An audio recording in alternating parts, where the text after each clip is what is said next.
بسم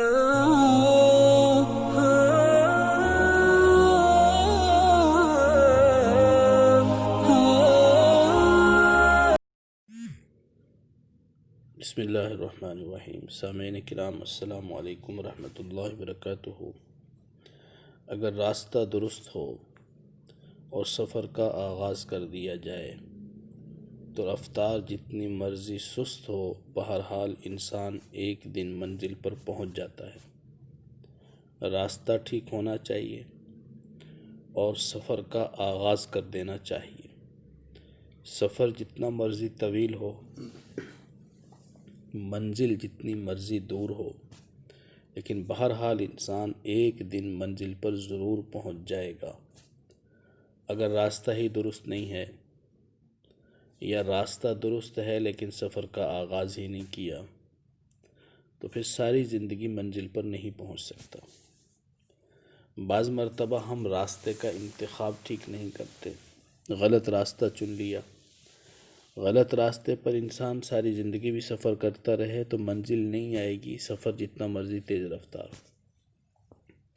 یا راستہ تو ٹھیک ہے لیکن اس پر سفر کا آغاز نہیں کیا، اس طرف چلے نہیں ہیں۔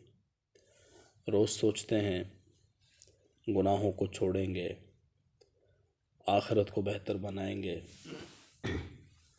توبہ کریں گے، اللہ تعالیٰ کو راضی کریں گے، اللہ کی نافرمانی سے بچیں گے، لیکن اس کی طرف آغاز نہیں ہوتا، قدم نہیں اٹھتا۔ راستہ ٹھیک ہے لیکن اس پر چلنے کا ارادہ ہی نہیں کیا، قدم ہی نہیں اٹھایا تو منزل پر نہیں پہنچ سکتے۔ کہیں نہ کہیں سے تو آغاز کرنا پڑے گا، پہلا قدم بہرحال اٹھانا پڑے گا۔ ممکن ہے کہ انسان گر پڑے، گر کر اٹھے اور پھر چلے۔ ہم نے راہ عشق میں اس طرح سے طے کی ہیں منزلیں، گر پڑے، گر کر اٹھے، اٹھ کر چلے۔ چھوٹا بچہ اگر یہ سوچنا شروع کر دے کہ مجھے تو چلنا نہیں آتا، اگر میں نے قدم اٹھایا تو گر جاؤں گا، تو وہ ساری زندگی نہیں چل سکتا۔ قدم اٹھائے گا، گرے گا، کوئی اس کو سہارا دے گا، پھر چلے گا، پھر گرے گا، پھر کوئی سہارا دے گا، بالآخر چلنا سیکھ جائے گا۔ جب بچہ چلنا شروع کرتا ہے اور قدم اٹھانا شروع کرتا ہے تو سہارا دینے والا پہلے سے تیار کھڑا ہوتا ہے۔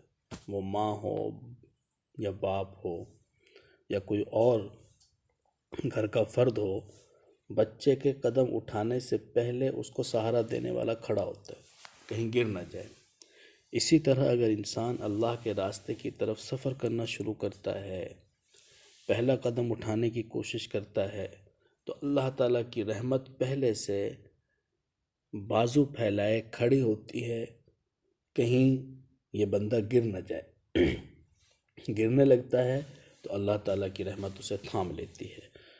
اور اس راستے میں گرنے کا تو کوئی مسئلہ ہی نہیں ہے۔ 1000 مرتبہ انسان گر پڑے، روزانہ 1000 خطائیں کرے، سچے دل سے معافی مانگے، اللہ تعالیٰ اسے معاف کرتا ہے۔ ندامت ہو، آئندہ نہ کرنے کا عزم اور ارادہ ہو اور ماضی کے اوپر پچھتاوا ہو تو اللہ تعالیٰ معاف فرما دیتے ہیں۔ اس لیے اس بھروسے پر نہیں رہنا چاہیے کہ کل کروں گا، پرسوں کروں گا، کیا پتہ کل نصیب ہو کہ نہ ہو، کیا پتہ پرسوں دیکھنا نصیب ہو کہ نہ ہو۔ بعض دفعہ انسان رات کو سوتا ہے، صبح اٹھتا ہے، بعض دفعہ ایسا ہوتا ہے کہ رات کو سوتا ہے اور صبح اٹھنا نصیب نہیں ہوتا۔ اب تک کی جو زندگی ہے، رات کو سوئے تو صبح کو اٹھ گئے، لیکن کیا ضمانت ہے اس بات کی کہ آئندہ بھی سونے کے بعد اٹھنا نصیب ہو جائے گا؟ اس لیے اس بھروسے پر توبہ میں تاخیر کرنا، قدم اٹھانے میں تاخیر کرنا کہ کل کو یہ کام کر لوں گا، کتنے انسان ایسے ہیں جن کو کل نصیب ہوتی ہی نہیں ہے، اور بہرحال ایک وقت آئے گا کہ ہمیں بھی وہ کل نصیب نہیں ہوگی۔ آج وقت ہے، آج اس لمحے کو قیمتی بنانے کی کوشش کی جائے، اور کہیں نہ کہیں سے تو بہرحال آغاز کرنا پڑے گا، کہیں نہ کہیں سے۔ اگر اسی طرح دنیا سے چلے گئے تو ناکامی کی زندگی ہے۔ لہٰذا آغاز کرنے کا کیا جائے اور پہلا قدم اٹھایا جائے اور اللہ تعالیٰ کی مدد اور نصرت طلب کی جائے تو انشاءاللہ العزیز اللہ تعالیٰ منزل مقصود تک ضرور پہنچا دیں گے۔ وما علینا الا البلاغ۔